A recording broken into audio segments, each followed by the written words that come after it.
Này, đang in 16 con cờ tướng Tây. Ra hình rồi nè.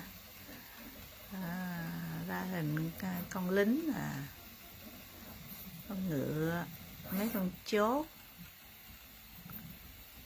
con king queen, lại rooks, tựa như cờ tàu vậy, nhưng mà ít trên cờ tàu nó có 6 loại thôi.